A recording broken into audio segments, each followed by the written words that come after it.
à partir de maintenant. Allez, bonjour à tous, on corrige les exercices du jour. Donc il y avait le 12, le 14, le 55 et l'activité 2 à corriger. On regarde les deux premiers exos, c'était des exercices de calcul mental. Donc très facile, il fallait calculer AB. Donc comment est-ce qu'on calcule AB? Avec la fameuse quatrième proportionnelle, qu'on appelle aussi plus communément la règle de 3. Donc là, il faut faire 12 fois 3 divisé par 10. 12 fois 3, ça fait 36. 36 divisé par 10, ça fait 3,6. Ici, il faut faire 3 fois 10 divisé par 2. Donc 3 fois 10, 30. 30 divisé par 2, ça fait 15. Pas de difficulté. Et ici, 4 fois 8, 32. 32 divisé par 5. Alors ça, je ne sais pas si vous êtes arrivé à le faire de tête, puisque c'est marqué calcul mental. Alors pour calculer, pour faire une division par 5 de tête, je ne sais pas si vous connaissez l'astuce, vous faites x2 et vous divisez par 10. Je répète, pour diviser par 5, une petite astuce, ça vous pouvez vous le noter, parce que l'exercice, la difficulté de l'exercice, c'était de le faire de tête. Si vous prenez la calculatrice, là, il n'y a pas grand intérêt. C'est la même chose que de faire x2, et juste après, vous faites diviser par 10. Alors on va regarder si ça marche. Regardez, le nombre qu'on obtient quand on fait 4 fois 8, c'est 32. 32, je le multiplie par 2, j'obtiens 64. Et 64, je le divise par 10, ça fait bien 6,4. Alors diviser par 5, c'est assez dur à faire. Fois 2, c'est facile. Diviser par 10, c'est facile. Donc il vaut mieux remplacer cette opération compliquée par 2 qui sont très simples. Donc voilà comment diviser par 5. Vous faites x2, vous divisez par 10. Pour le 14, on a deux triangles qui sont en fait dans une configuration de Thalès, puisque les droites sont parallèles, et puis ces deux droites-là sont séquentes. Donc on a en fait une homothétie de centre C et de rapport, mais on ne sait pas trop, ça dépend quels sont les triangles qu'on considère comme étant les triangles de départ et d'arrivée. On vous donne les dimensions suivantes, on vous demande de calculer CD et BE. Alors quand je regarde les dimensions, si je regarde AC et BC, AC je m'aperçois qu'il fait 2,5 et BC il fait 0,5. Alors pour pouvoir faire l'exercice de tête, puisque c'était marqué mentalement, il faut s'apercevoir qu'en fait que AC il est 5 fois plus grand que CB. C'est-à-dire que ce triangle-là, c'est un agrandissement de rapport 5. Ou si vous préférez, on a obtenu le triangle ABD, par l'homothétie de centre C et de rapport 5, avec le triangle CBE comme triangle de départ. Donc CAD est l'image du triangle CBE par l'homothétie de centre B et de rapport 5, c'est-à-dire que le triangle CAD est 5 fois plus grand.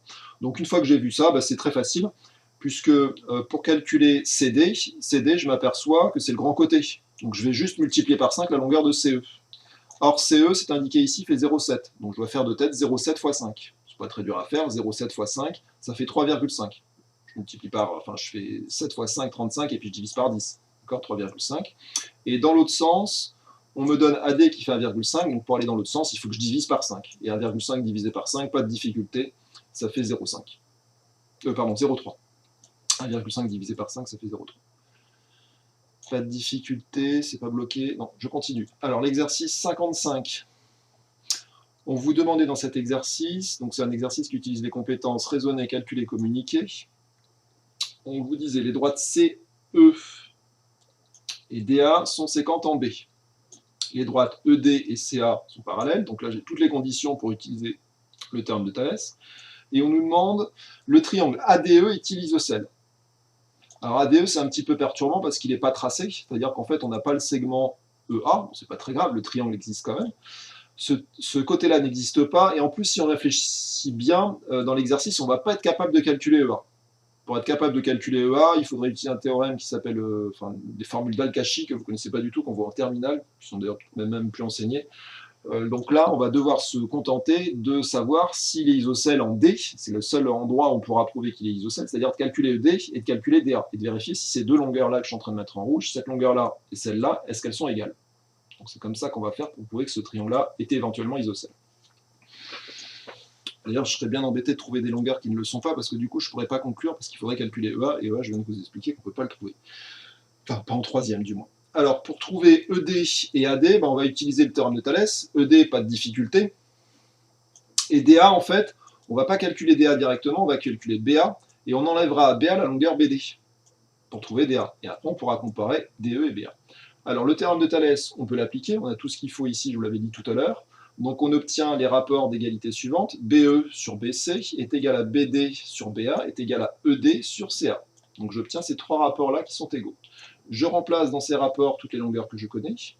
Et puis j'utilise la fameuse petite règle de 3 pour calculer les longueurs qui me manquent. Donc je peux trouver BA en faisant 8,4 fois 5 divisé par 6. C'est ce qui est fait là. Donc BA fait 5 fois 8, 4 divisé par 6. 5 fois 8, 4 divisé par 6, ou 8, 4 fois 5 divisé par 6, si vous préférez. On obtient 7 pour BA. Pour ED qui est là, on le fait même type de calcul, on fait 6 fois 2, 8, donc cette fois j'oublie le rapport qui est là, celui-là je m'en sers pas. 6 fois 2, 8 divisé par 8, 4. Alors c'est écrit ici, 6 fois 2, 8 divisé par 8, 4, on obtient 2. Donc la longueur ED fait 2, et là on a calculé BA qui fait 7, donc si BA fait 7, AD lui va être égal à 7 moins 5. Donc 2. Et donc je vais me retrouver avec une longueur qui fait 2 ici, et une longueur qui fait 2 ici. Donc mon triangle est bien isocèle en D. Et donc je peux conclure. Ok. Bon, j'espère que je ne suis pas allé trop vite. Donc on calcule ED avec Thalès, on calcule BA ensuite avec Thalès, on enlève à BA la longueur BD, on trouve AD et on s'aperçoit que AD est égal à ED. Okay. Bon, je passe à l'exercice suivant, j'espère que je ne suis pas allé trop vite. Alors c'est un exercice ici sur les homothéties pour faire revoir un petit peu cette transformation qu'on voit en troisième. Première question, alors bon, je ne lis pas tout, là on a tout ce qu'il faut pour avoir effectivement une homothétie, c'est-à-dire qu'on est bien dans une configuration de Thalès avec des droites séquentes, des droites parallèles, et le triangle AMN qui est l'image quand même, il faut voir qui est le triangle de départ. AMN c'est l'image du triangle ABC, donc ABC c'est le triangle de départ, et AMN c'est le triangle d'arrivée. Je vais peut-être me le noter ça. ABC c'est celui qui est au départ, et AMN c'est l'image, donc c'est celui que j'obtiens. Donc c'est celui qui est à l'arrivée. AMN, je mets ça dans un coin. Bonjour, le lien ne marche pas pour tout le monde. Comment ça se fait? Alors pour qui, Lilou?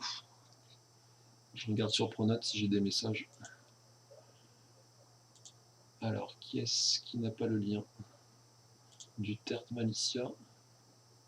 Alors j'envoie le lien, attendez, je prends 2 secondes pour écrire le lien à Malicia, elle me dit qu'elle ne l'a pas. C, V. Que je ne confonde pas avec le lien prof et le lien élève, sinon ça va être embêtant. Ouais, je vais bien envoyer le lien élève. Hop. Bon, j'ai envoyé le lien à Malicia, si c'est pour le qui, ça ne marche pas, on peut lui dire que j'ai envoyé sur Pronote. Et puis après, je sais pas, le lien c'est celui-là, envoyez-leur si vous avez un mail ou je sais pas quoi, pour ceux qui n'arrivent pas à le lancer. Je disais, je sais plus quoi. L'homothétie, elle est de centre A. Charline, mais Charline, elle était connectée en début d'heure.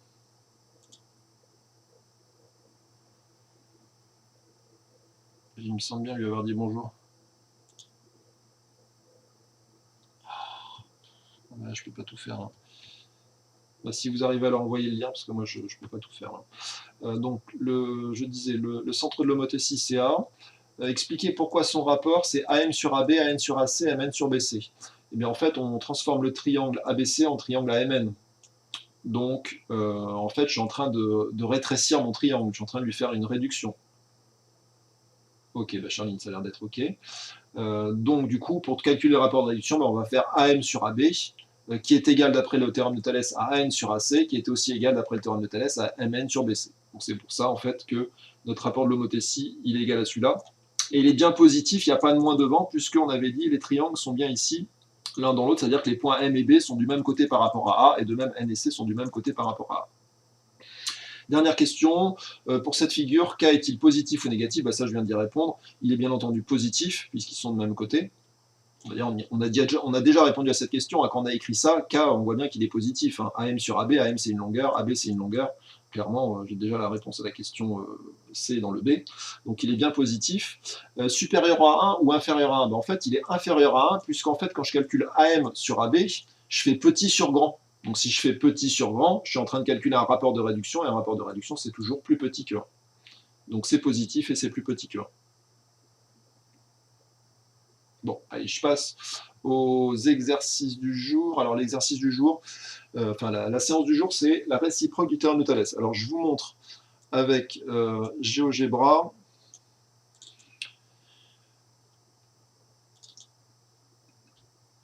Le théorème, enfin, je vais essayer de vous introduire la réciproque du théorème de Thalès. Alors par contre, je suis embêté, là, j'ai pas... Peut-être qu'il faut faire un glissé. Ah oui, je suis rassuré, sinon c'est vrai que tout ce que j'avais préparé ne fonctionne pas. Alors j'espère que vous voyez bien, je suis sur une fenêtre vide, normalement ça doit filmer. Alors sur cette figure, je vous explique un petit peu ce que j'ai fait. J'ai placé comme ça deux droites sécantes en A. J'espère que tout le monde voit bien. Oui. Deux droites sécantes en A. J'ai tracé en haut un triangle que j'ai appelé AB'C'. Et dans le petit tableau ici, je ne sais pas si vous voyez, j'ai affiché la longueur de AB'. Donc AB', c'est cette longueur-là. D'accord? J'ai affiché ici la longueur de AC'. La longueur, j'ai essayé de mettre des couleurs pour que ce soit plus clair. Les côtés verts, je les ai mis avec des cases vertes ici, pour que vous compreniez bien. AC', c'est ce côté-là. Pardon, AB', c'est ce côté-là. AC', c'est le côté qui est à gauche. Donc ce qui est à gauche, je l'ai mis à droite, et ce qui est à droite, je l'ai mis à gauche, très logique. Ici, pour AB, pareil, j'ai mis des couleurs pour que ça corresponde. AB, je l'ai mis en bleu clair. Et AC, je l'ai mis en bleu clair ici, il est là. Alors ce qui est bien, c'est regardez, quand je déforme ma figure, vous voyez que la longueur là-bas dans le tableau se modifie en temps réel. Là, la longueur AC bouge, et bien la longueur dans le tableur, elle bouge aussi. Pareil, si je bouge le point, normalement il y a tout qui bouge aussi, puisque toutes mes figures sont en train de changer. En dessous, j'ai calculé deux rapports. J'ai calculé le rapport AB' sur AB. Donc celui du haut divisé par celui du bas, avec des côtés qui sont dans le prolongement l'un de l'autre, et AC' sur AC. Et qu'est-ce qu'on remarque quand je déplace mon point C? Bien, regardez le rapport. Regardez les deux rapports que je calculais. Regardez les droites rouges. Quand les rapports se rapprochent plus en plus, qu'est-ce qui se passe pour mes droites? Ben, elles ont l'air d'être parallèles. Voilà, alors c'est pas facile à trouver. En plus, j'ai mis 3 chiffres après la virgule. Alors, je zoome un peu pour avoir un peu plus de pixels et pour pouvoir faire ça plus précisément. Donc quand je suis exactement ici avec des rapports égaux, bon, j'arrive pas à trouver les deux rapports égaux, ça y est, j'y arrive, et bien je regarde mes droites, elles sont parallèles. Et bien ça, c'est ce qu'on appelle la réciproque du théorème de Thalès. Le théorème de Thalès, lui, vous disait que quand je suis dans cette configuration-là et que mes droites sont parallèles, les rapports sont égaux. Et bien en fait, la réciproque est vraie. C'est-à-dire que si je construis une figure où les rapports sont égaux, je m'aperçois que mes droites sont bien parallèles. Alors il y a un petit contre-exemple que je vais vous montrer, où les rapports ici sont égaux, mais les droites ne sont pas parallèles. Alors en fait, l'idée, c'est de se dire la longueur AC, je peux refaire cette figure en plaçant le point C pour que la longueur AC, elle ne change pas. Alors comment je peux placer le point C pour que la longueur AC, elle ne change pas? En fait, je vais placer le point C, mais je vais lui faire une symétrie par rapport à A. Donc si je place le point C par là, la longueur AC ne doit pas changer. Et regardez les rapports, ils sont bien égaux. Alors j'arrive pas à trouver l'endroit, normalement ça doit être par là. Bon là j'ai bien des rapports égaux, et je vois que mes droites en fait elles sont pas du tout parallèles. D'accord? Donc en fait pour que ce théorème fonctionne, il faut que les points ne soient pas pris n'importe comment. En fait, il faut que les points, on va dire dans la réciproque, vous verrez c'est marqué alignés dans le même ordre. C'est-à-dire en gros qu'il faut que les points C et C' soient soit situés de part et d'autre par rapport à A, c'est-à-dire qu'il y en ait un en haut et en bas, et les points B et B', pareil, soient situés de part et d'autre par rapport à A, ou alors soit ils soient du même côté que A. C'est-à-dire qu'ils soient tous les deux au-dessus ou tous les deux en dessous. D'accord? Donc là, ça marchera. Mais si vous en mettez un au-dessus et un en dessous, je pourrais trouver des cas où les rapports sont égaux et les droites ne sont pas parallèles. Donc pour que le théorème fonctionne, il faut que j'ai des points qui soient alignés dans la norme, des rapports qui soient égaux, et dans ce cas-là, je pourrais utiliser ce qu'on appelle la réciproque du théorème de Thalès et conclure que mes droites sont bien parallèles. Donc voilà ce que c'est que la réciproque de Thalès. Alors pourquoi on appelle ça la réciproque? Tout simplement, puisque c'est l'inverse du théorème. En fait, si vous vous souvenez du théorème de Thalès, le théorème de Thalès, c'est si j'ai des droites parallèles, alors le théorème de Thalès, lui, il me dit quoi? Il me dit que j'ai trois rapports égaux, trois quotients égaux. Un premier quotient qui est égal à un deuxième quotient qui est égal à un troisième quotient. La réciproque de Thalès, eh ben, une réciproque, c'est quoi? C'est je prends la conclusion, je la mets au début, et je mets la conclusion, et je la mets à la...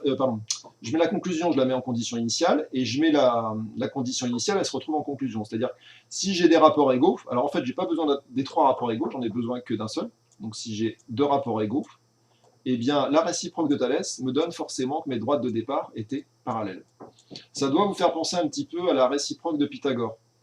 Le théorème de Pythagore, il vous dit si vous avez un triangle rectangle, vous avez le plus grand côté au carré qui est égal à la somme des carrés des deux autres, bah, la réciproque, c'était si jamais vous avez un triangle, le plus grand côté au carré égal à la somme des carrés des deux autres, vous avez forcément un triangle rectangle. Excusez-moi, il y a pas mal de bruit chez moi. Là. Il y a des bruits de marteau. La soufflerie dehors, c'est pas très agréable. Je ne sais pas d'où ça vient. On lit la réciproque. Alors, la réciproque du théorème de Thalès, vous avez deux droites BM et CN qui sont séquentes en A. Vous avez les quotients AM sur AB qui est égal au quotient AN sur AC. Donc, dans les trois figures, il faut supposer que c'est vrai. Là, j'ai AM sur AB qui est censé être égal à AN sur AC. Ici, pareil, AM sur AB, pardon, AM sur AB est égal à AN sur AC. Les points, ils sont toujours alignés. Quand je fais les quotients, je le fais bien toujours avec des quotients qui sont formés par des longueurs alignées. Les points qui sont bien alignés, les points ABN et ANCN qui sont bien alignés dans le même ordre, donc dans le même ordre, c'est ce que je vous disais tout à l'heure, soit ils sont tous les deux du même côté par rapport à A, ou soit ils sont de part et d'autre par rapport à A. Donc on a trois configurations là, trois configurations. Et dans ce cas-là, vous avez que les droites MN et BC sont forcément parallèles, ici, ici et ici. Donc c'est à quoi cela nous sert pour, la réciproque de Thalès nous sert à ça, il nous servira à prouver que des droites sont parallèles. Donc la condition initiale, la condition la plus importante, c'est ça. Donc il faudra vérifier que cette égalité-là est vraie. Et si cette égalité-là est vraie, les droites en question, les droites que j'ai dessinées en rouge, seront bien parallèles. Alors, je vous propose une petite vidéo qui va vous montrer une application de la réciproque de Thalès. Donc, je vais la lancer, sur une fenêtre à part et je vais vous la mettre. Alors, attendez, il faut que je trouve... Je vous lance ça sur... Comme ça vous évitera de vous taper la pub. Et puis en plus, je ne vais pas la lancer depuis le début. Parce que là, il va réexpliquer à peu près la même chose. On va la relancer à partir de 1 minute 40. Bon, si vous voulez, je vous la remettrai en lien après dans Pronote. Vous pourrez la voir en décalé. Alors, c'est un copain à moi, un chauve. Bon, c'est pas mon cousin. Alors, je vous mets le son... Vous me dites si c'est bon. Longueurs connues. Alors, je reviens un tout petit peu en arrière. Calculons, voilà. Alors, permettre dans certaines situations de prouver le parallélisme de deux droites. C'est le cas ici dans ce petit exemple. Voici la situation. Voilà. Alors, on a deux séquences, deux droites dont on ne sait évidemment pas si elles sont parallèles ou pas. Mais par contre, c'est le but de l'exercice, démontrer que ces deux droites sont parallèles. Quatre longueurs connues. Eh bien, calculons les rapports en question, calculons-les de manière distincte pour voir justement s'ils sont égaux. On va voir s'ils sont égaux. Alors on y va, je commence par OG sur OD. Je suis sur cet alignement, sur ces trois points alignés ici. OG et D. OG sur OD, ça fait donc OG, ça fait 5, divisé par OD qui fait 7. 5 septièmes, c'est une fraction qui n'a pas d'écriture décimale. Si vous tapez 5 septièmes, on n'a pas d'écriture décimale, on a juste une valeur rapprochée. Il va falloir vérifier que les deux quotients sont égaux. Donc, pas de valeur rapprochée, on garde un résultat exact. Ici, 5 septièmes, c'est une fraction irréductible, c'est parfaitement valable comme résultat, on garde 5 septièmes.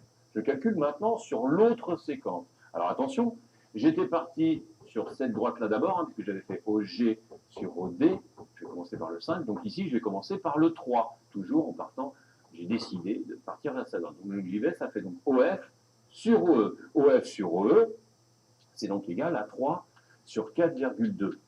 Donc la question se pose, savoir, est-ce que ces deux nombres sont égaux? Celui-ci, il est sous la forme d'une fraction irréductible, et ça, c'est pas une fraction, puisqu'on a un nombre décimal au dénominateur. Donc pour savoir si ces nombres sont égaux, hors de question de passer aux valeurs rapprochées, parce que si vous calculez des valeurs rapprochées, vous ne pourrez dire que vous pourrez seulement dire s'ils sont à peu près égaux ou pas. On garde des valeurs exactes. Là, on a une fraction irréductible, donc là, on va la chercher, cette fraction irréductible. Pour l'instant, on n'a même pas une fraction. On va déjà fabriquer une fraction. Lorsqu'on a un nombre comme ceci, pour fabriquer une fraction, c'est très simple. Ce qui nous embête, c'est le 4,2. Je vais donc multiplier par 10. Et si je multiplie par 10 au dénominateur, je multiplie par 10 au numérateur. C'est donc égal à 30 sur 42. Là, j'ai fabriqué une fraction. Mais celle-ci peut encore se simplifier. Je cherche ma fraction irréductible. 30 et 42, c'est dans la table de 6. Je divise numérateur et dénominateur par 6. 30 divisé par 6, ça fait 5. Et 42 divisé par 6, ça fait 7. Donc là, oui, je peux l'affirmer, je les ai calculés distinctement. OG sur OD est égal à OF sur OE. OG sur OD est égal à OF sur OE. Je m'assure, je l'ai déjà préparé, ODG d'une part et OEF d'autre part sont alignés dans le même ordre. Dans ce cas-là, alors, d'après la réciproque du théorème de Thalès, l'égalité, l'alignement me donne le parallélisme DE est bien parallèle à FG. Alors oui, désolé, désolé pour le reflet, mais j'en ai cherché pas mal. Enfin, c'est vraiment la mieux que j'ai trouvée pour, comme application de la réciproque. Donc, mis à part le reflet, je pense, enfin, j'espère que vous avez un peu compris l'idée. L'idée, en fait, ça va être de prouver que ces deux rapports-là sont égaux, et il faudra le prouver en faisant, comme il a dit, un calcul séparé. C'est-à-dire qu'il faudra calculer d'abord AM sur AB, puis après AM sur AC, et de vérifier en réduisant sous forme de fraction que les deux quotients sont bien égaux. Alors, il a dit de ne pas utiliser la calculatrice, il a raison. Ceci dit, si jamais ce rapport-là tombe, je sais pas, par exemple, si vous avez 3/4, à 3/4, vous pouvez prendre la calculatrice là par contre. Alors pourquoi vous pouvez prendre la calculatrice? Parce que 3/4, ça tombe sur un nombre décimal. Donc il y a quelques fractions quand même, on a le droit à la calculatrice, notamment celles qui nous donnent des résultats en termes de nombres décimaux qui ont un nombre fini de chiffres après la virgule. Par exemple, 3/4, ça fait 0,75. Et là, ça peut marcher.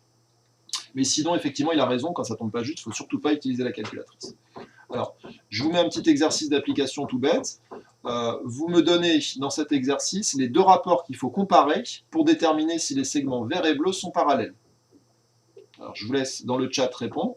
Donc, il faut comparer deux rapports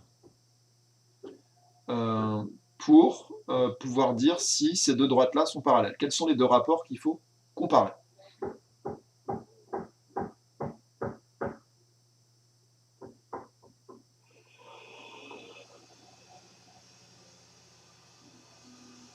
Je ne sais pas ce qu'ils font, j'ai rien.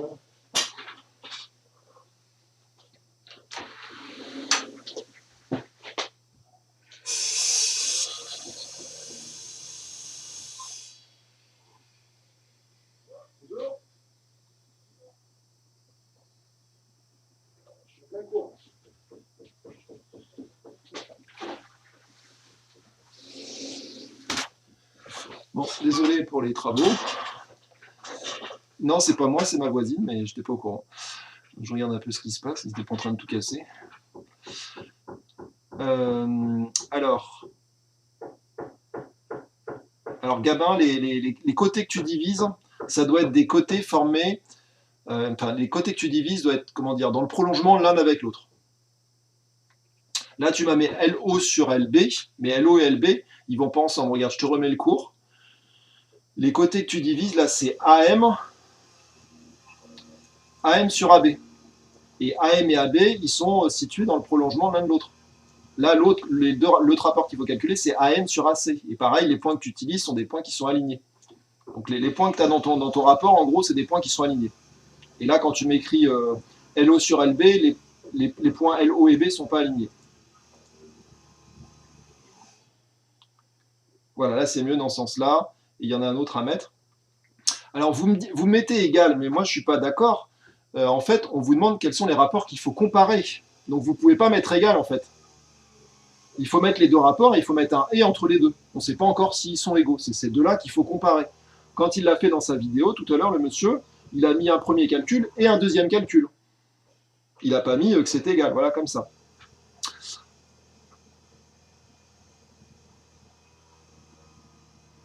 Voilà, là, c'est bien Gabin. Camille, c'est bien. Alexis, c'est bien. C'est ça, très bien. Alors, j'ai que le A.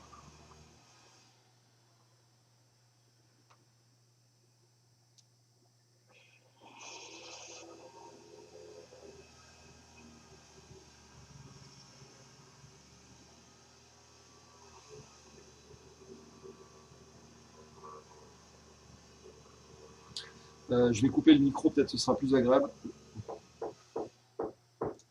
Je coupe l'audio chez moi parce que là, ça ne doit pas être très agréable pour vous.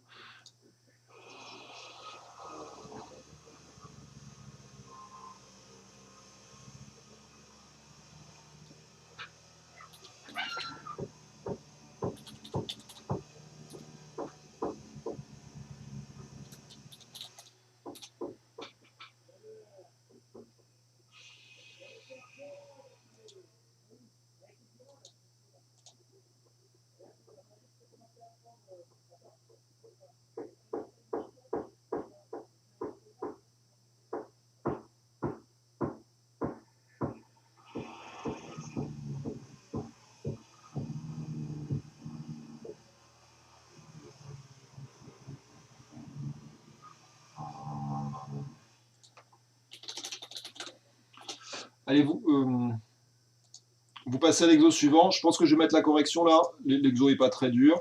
Donc là, effectivement, vous avez raison. Il fallait comparer LO sur LC avec LB sur LS pour le premier. Et puis GE sur GD avec GF sur GH. Bon, je recoupe l'audio.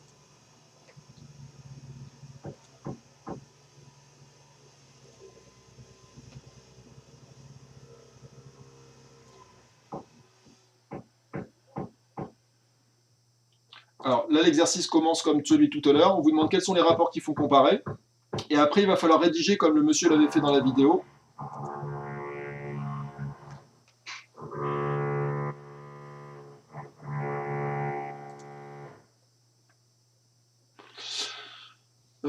Qu'est-ce que je voulais faire? Je voulais lancer l'enregistrement.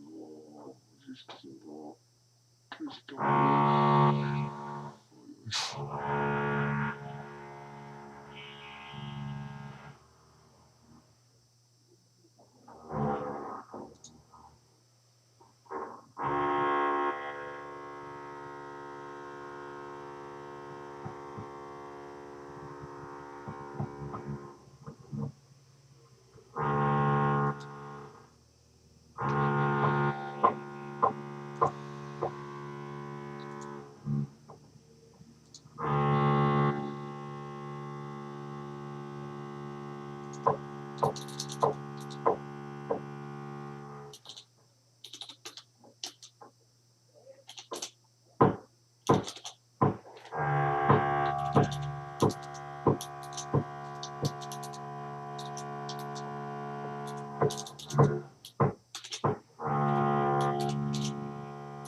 Alors, une fois que vous avez vos rapports,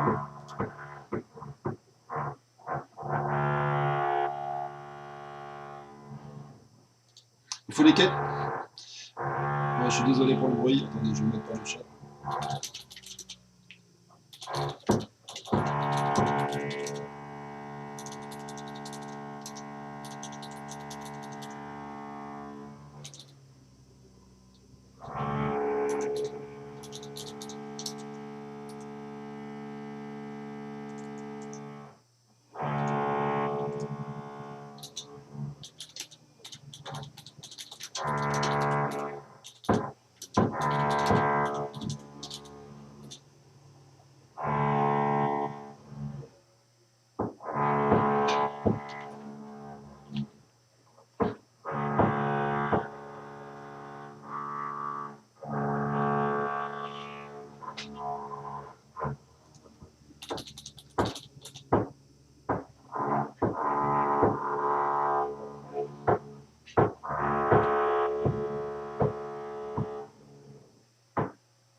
je travaille avec le chat parce qu'il y a du bruit chez moi, je suis désolé, là, enfin, ça va vraiment pas être agréable, donc j'essaye de vous donner quelques indications dans le chat, puis je remets le micro de temps en temps quand il n'y a pas de bruit.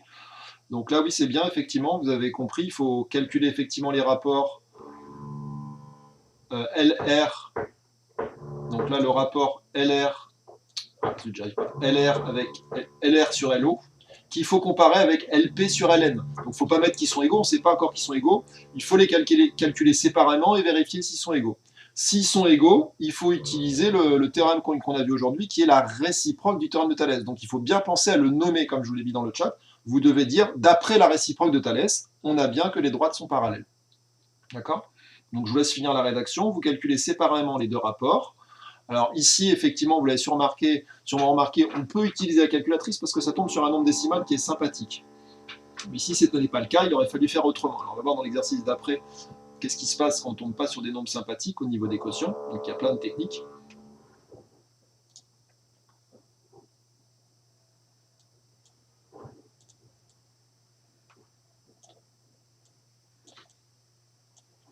Donc, je mets un petit peu la...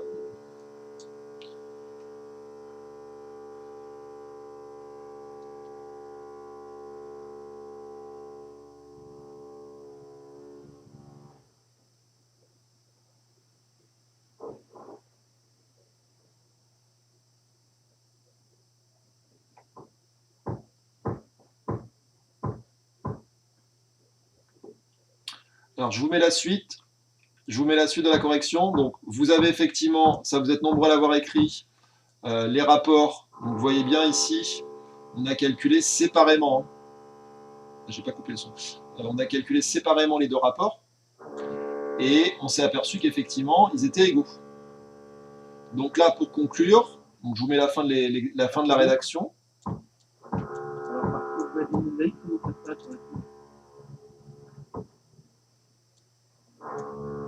Bonjour. Alors moi je me vois, mais ouais, c'est bon pour moi, ça fonctionne.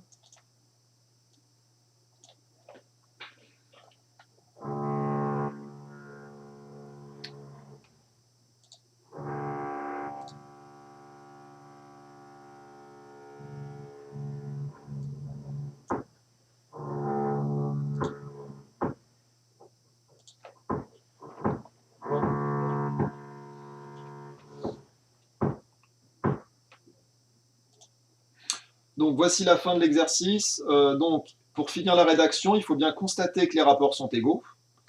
Et une fois qu'on a constaté que les rapports étaient égaux, il faut penser à préciser qu'on a bien vu que les points étaient alignés dans le même ordre. Donc là, le petit truc important, c'est en plus de dire qu'ils sont alignés, il faut bien préciser dans le même ordre. Donc là, c'est ce que je vous avais expliqué tout à l'heure, c'est-à-dire qu'il faut bien que les points R et O et P et N soient tous les deux du même côté par rapport à L.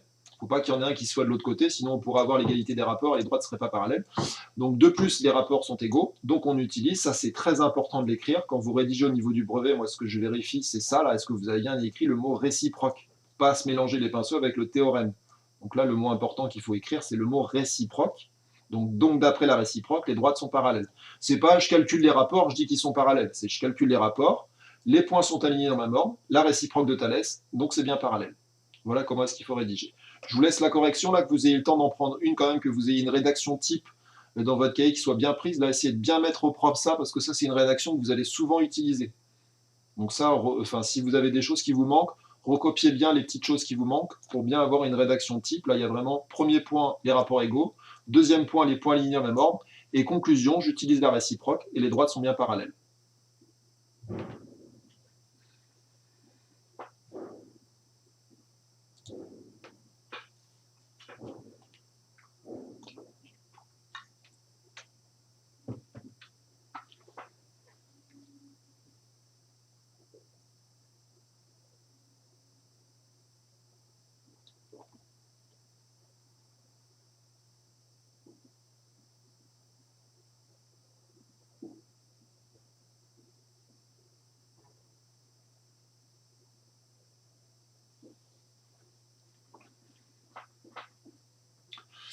Vous me dites quand c'est bon pour la correction, si je peux passer à l'exercice suivant, le 39.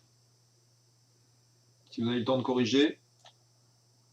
Donc la question, les deux rapports, c'était ces deux-là, qu'il fallait comparer. OB, on les compare. Donc, il faut bien les comparer en faisant un calcul. Alors moi, souvent, quand j'étais au tableau, je mettais bien ici un trait vertical pour bien montrer que je faisais deux calculs séparés. L'erreur à ne pas faire, oui, c'est de faire ce que vous aviez fait tout à l'heure, de dire directement que les rapports sont égaux. En fait, on ne peut pas écrire qu'ils sont égaux tant qu'on ne les a pas calculés. Donc là, il ne faut surtout pas mettre un égal quand on commence l'exercice. Donc là, ce que j'ai fait, il ne faut surtout pas le faire. On peut dire qu'ils sont égaux que quand on les a calculés et effectivement comparés.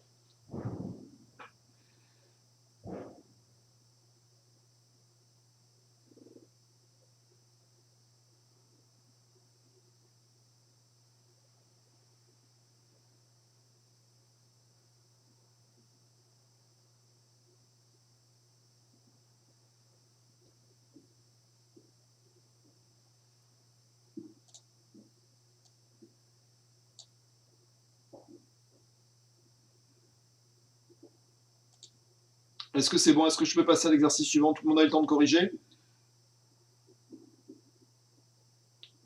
Ok? Ça, je vous dis, hein, c'est bien d'avoir au moins un exemple type de rédaction de la réciproque. C'est vraiment la rédaction type qu'il faut connaître, un petit peu comme le théorème de Pythagore. Vous savez, il y a une rédaction classique à maîtriser. Le triangle et rectangle, on remplace avec les lettres, et puis après, on écrit l'égalité avec des lettres, après on remplace avec des nombres, et puis après, la rédaction est un petit peu toujours la même. Là, c'est pareil. La rédaction type, c'est vraiment ça. Il y a le premier rapport, on le calcule. Le deuxième rapport, on le calcule. Et puis, alors, on le calcule en décimale si c'est faisable, hein, sinon on va voir qu'il y a d'autres techniques. Alors les autres techniques, vous allez voir, c'est de faire comme il a fait tout à l'heure, les transformer en fractions et de vérifier que vous avez la même fraction réductible. Ou alors c'est de faire les produits en croix, c'est-à-dire par exemple ici on aurait pu vérifier que 2,4 fois 2,8, est-ce que c'est égal à 2,1 fois 3,2? Si 2,4 fois 2,8 est égal à 2,1 fois 3,2, c'est-à-dire que si le produit du numérateur de l'un avec le dénominateur de l'autre est égal au produit du dénominateur du premier avec le dénominateur du numérateur du second, pardon, eh bien si ces produits-là sont égaux, c'est que mes quotients étaient égaux. Alors, je vous propose le 39. On vous demande de recopier et de compléter. Alors là, ils vous ont déjà trouvé les deux rapports qu'il fallait comparer. Ils ont tout de suite pris AC sur AB et AE sur AD. Donc là, ils ne vous demandent pas de trouver les rapports, ils vous les ont donnés. Les deux rapports qu'il faut comparer, c'est bien AC sur AB. Hein, ces deux côtés-là, ils sont bien alignés l'un avec l'autre. Ou ces trois points-là sont bien alignés, si vous préférez. Les points que j'utilise ici, c'est trois points alignés. Et pareil, quand je fais AE sur AD, les trois points que j'utilise ici sont bien alignés, c'est-à-dire que les deux côtés que j'utilise sont situés dans le prolongement l'un avec l'autre. On remplace par les longueurs, 2, 5 sur 3, 4, 5 sur 4, 3, 5 sur 4, 2. Et ici, ils ont fait des petites manips. Alors, je vous laisse un peu deviner ce qu'il faut mettre pour que ce soit égal.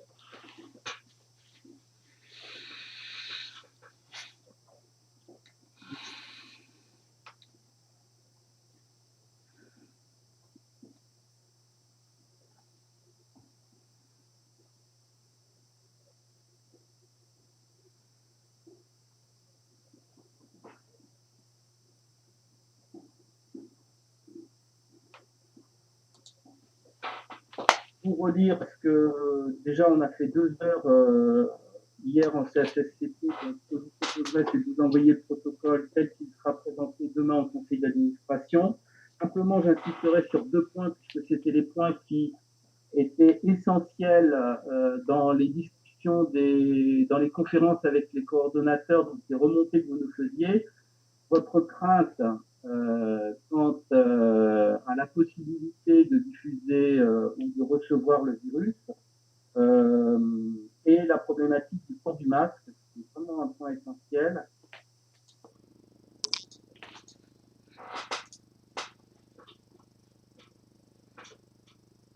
Bon, je remets la vidéo et le son, ça a l'air d'être un peu plus calme. Alors, Gabin me dit, il n'est pas compris. Alors, en fait, ici, il vous demande de compléter cette égalité. Alors, si tu regardes bien, ici, tu as 2, 5. Là, ils ont écrit 2, 5. Là, il y a 3, ils ont écrit 3. Et il y a une règle, en fait, que tu as dû voir en 6e, je crois. Je te la réécris ici.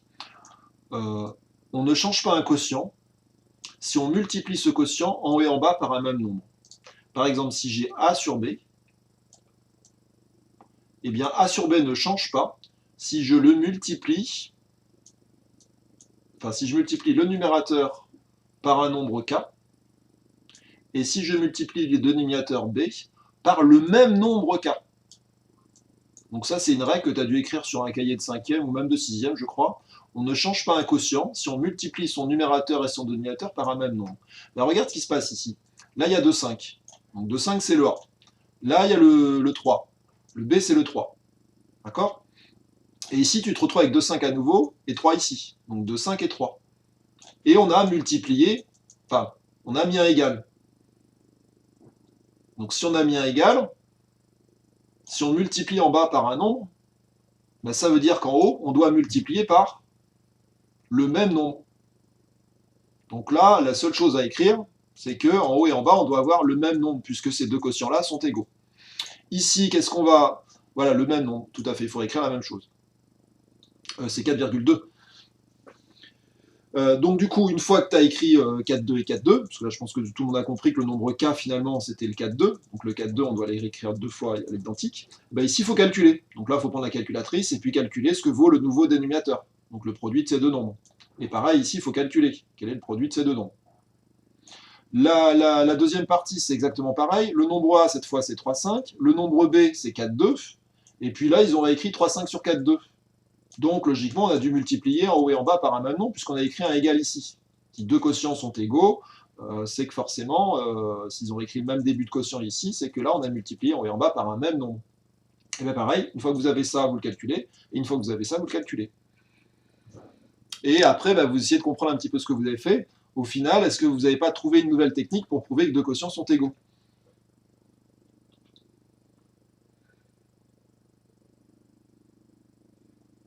Si vous avez vu le 39, je vous ai mis le QCM à la page 64 et les exercices 2 et 3, page 159, qui sont normalement corrigés. Et le QCM aussi, je crois qu'il est corrigé.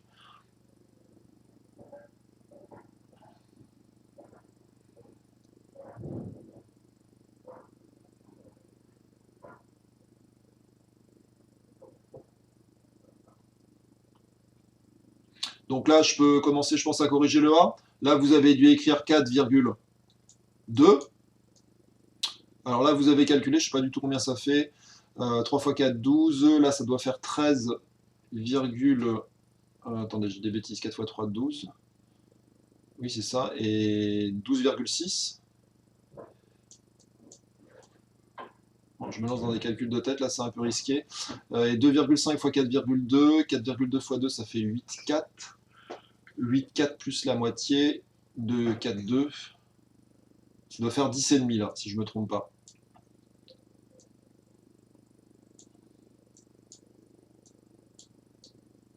Bon, je vais peut-être mettre la correction, ce sera plus propre que ce que je suis en train d'écrire. Oui, voilà, c'est plus propre, c'est mieux quand même. Donc là, voilà ce que vous avez dû obtenir.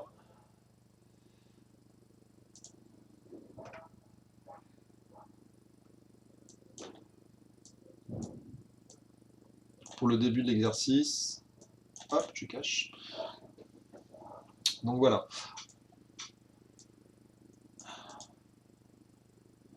Ensuite, on vous demande, alors, je ne sais pas trop comment ça se prononce ce prénom-là, Gian, ou Rian, je ne sais pas si c'est l'espagnol, utilise les produits en croix pour comparer AC sur AB et AE sur AD.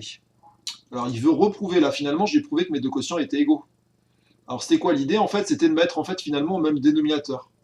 C'est-à-dire, là on avait 3, là on avait 4, 2. Et bien en fait, pour les mettre au même dénominateur, je vais multiplier celle-là en bas par 4, 2, et celle-là, je la multiplie en haut et en bas par 3. Comme ça, en bas, j'aurai toujours 3 fois 4, 2. Et si mes quotients sont égaux, s'ils ont le même dénominateur, ils doivent avoir le même numérateur. Et c'est ce qui se passe ici. Quand je les ai mis au même dénominateur, je m'aperçois qu'ils ont également le même... quand ils ont le même dénominateur, pardon, je m'aperçois qu'ils ont également le même numérateur. Alors pour le B, une autre façon de prouver que ces quotients sont égaux, c'est ce que je vous ai expliqué tout à l'heure. Les produits en croix, ça porte bien son nom, il faut vérifier que le produit de ça avec ça, celui du bas avec celui du haut, est égal au produit de celui du bas avec celui du haut. Voilà, très bien ce que tu as fait, 4 Jules, Jules, c'est ça exactement. Donc vérifier que c'est... pour vérifier que deux quotients sont égaux avec les produits en croix, il suffit juste de faire celui-là fois celui-là, ça donne un résultat. Et est-ce que ce résultat est le même que celui-là fois celui-là? Le dénominateur du premier avec le numérateur du second, et inversement. Oh, attendez.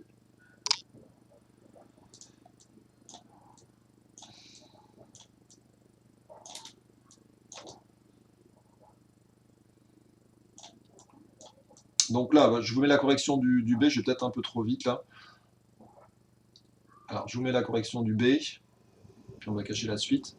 Donc pour le B, qu'est-ce que tu vois passer figé? Ah oui, ça c'est figé. Ok, j'y étais pas, excuse-moi.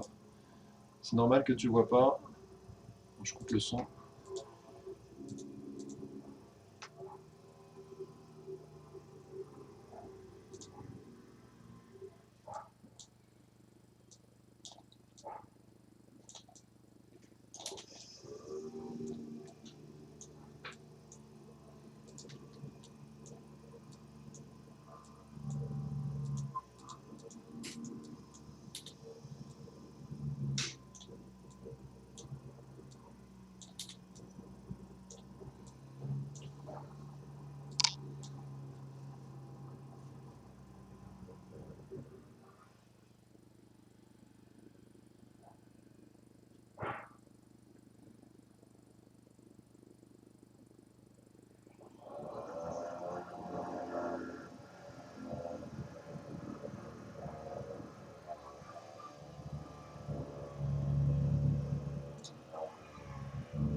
Alors, je profite d'une petite accalmie là pour vous expliquer, parce qu'il n'y a plus de bruit. Donc, celui-là fois celui-là, il est bien égal à celui-là fois celui-là. Donc là, j'ai vérifié par les produits en croix. Ah, désolé, ça recommence. Donc, j'ai trouvé 10,5 ici et 10,5 ici. Donc, je peux en conclure avec les produits en croix que mes quotients sont bien égaux. Donc, c'est une autre façon de prouver que des quotients sont égaux. En fait, je peux prendre la calculatrice, je peux les mettre au même dénominateur, je peux utiliser les produits en croix, ou je peux faire comme le monsieur avait fait, les mettre sous des formes de fractions irréductibles. Je recoupe le son.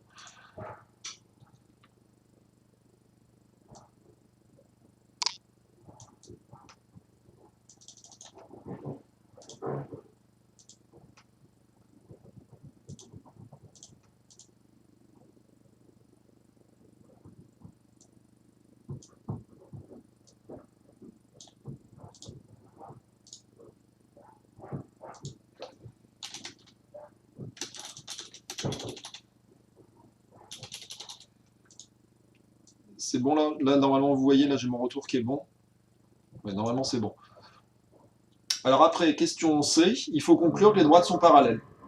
Donc là, c'est la fameuse rédaction qu'on avait vue tout à l'heure. Il va falloir essayer de recalquer un petit peu la fin de cette rédaction-là sur ce nouvel exercice. Normalement, vous avez prouvé que vos quotients sont égaux, vous l'avez même fait de deux façons différentes. Donc là, vous reprenez la fin de cette rédaction-là, vous l'adaptez bien entendu avec les nouveaux points, et vous essayez de prouver que les droites sont parallèles avec cette fin de rédaction.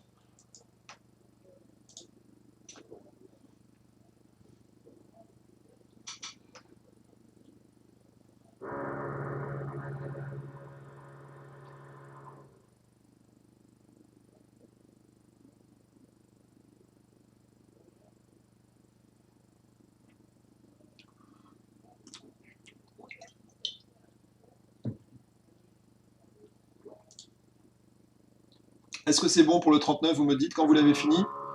Vous mettez un petit message dans le chat, que je puisse voir si je peux lancer la correction.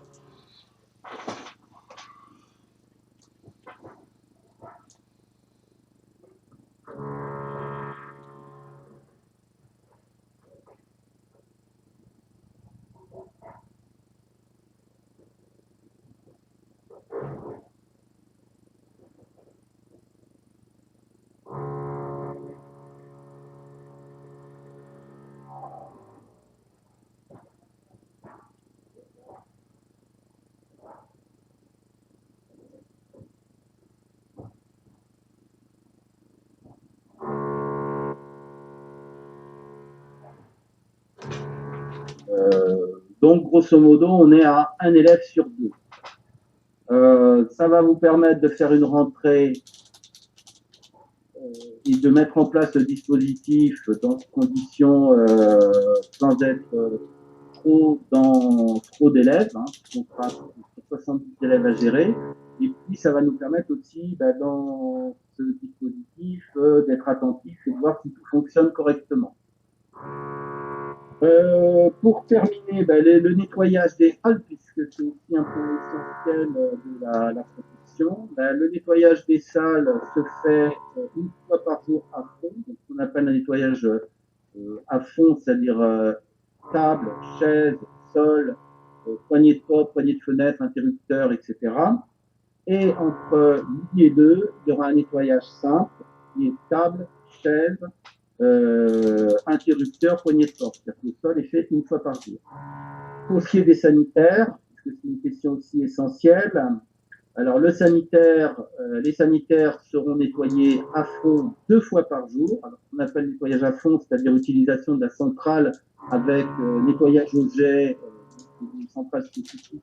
Alors c'est au jet mais avec de l'eau portant des virucides, enfin des produits désinfectants, hein, c'est pas de l'eau comme ça, c'est de l'eau et un coup de raclette pour enlever après. Donc là, il n'y a pas de souci, ça sera fait 2 fois par jour. Et en plus,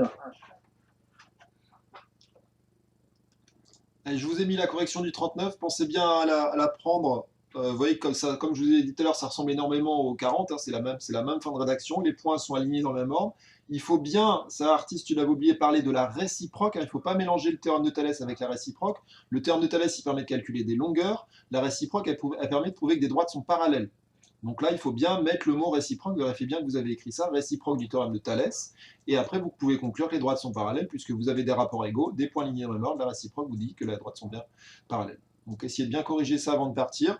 Et puis, bon, il est bientôt 55, donc je ne vais pas lancer un nouvel exo là en 30 secondes, on va pas avoir le temps de faire grand-chose. Je vous dis à vendredi, on essaye de réfléchir aux modalités pour la semaine prochaine, sachant donc qu'a priori je serai pris les mercredis et jeudis toute une journée entière là pour faire cours en présentiel avec les sixièmes. Bon, sachant que ça risque d'être un petit peu stressant de mon côté là pour cette rentrée. Et puis de voir si on fait un créneau d'1h30 le mercredi et le vendredi, ou si on fait 3 créneaux de 2 heures, mardi, mercredi, vendredi, je sais pas trop ce que vous préférez. Je vous dis à vendredi en tous les cas, même heure, vendredi 10 heures. Au revoir à tous.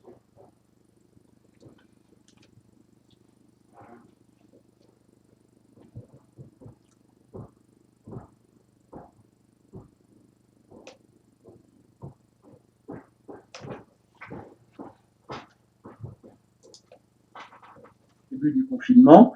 Là, une note va arriver sur le déconfinement. Un courrier va partir aux familles individualisées pour leur préciser la manière dont va se mettre en place l'accueil des élèves. Pour ce qui est des enseignants, donc, la note, la formation, elle est passée par le webinaire. Vous avez reçu de la part de Madame Tessier sur Pronote une possibilité d'accéder à une formation individuelle. Après, c'est votre responsabilité, votre choix de la regarder ou pas. Je vous incite fortement évidemment, oui, à y accéder pour suivre cette formation. Madame Kéros, juste après moi, là, va prendre la parole pour justement vous préciser les choses en matière de barrières et des précautions à prendre. Les agents, de leur côté, auront une formation présentielle. C'est plus facile parce qu'ils sont beaucoup moins nombreux demain à 11 heures. Donc, la formation les agents, on a déjà commencé à expliquer qu'ils sont déjà au travail depuis le début de la semaine. Hein. Alors, ils sont au travail avec masque et compagnie. À mesure de, moi, très strictement, je n'ai pas voulu prendre le moindre risque et j'exige que tout le monde soit sur le port du masque depuis maintenant le début de la semaine. Alors, dans les procédures, donc, le protocole a été présenté hier en CHSCT, à savoir quand même qu'en CHSCT était présente Madame Kéros, infirmière, outre les membres du CHSCT, l'agent de prévention, Madame Harel, qui était là et qui, pour nous, est un élément essentiel de la communication. C'est-à-dire que vraiment, Madame, vous pouvez contacter et passer par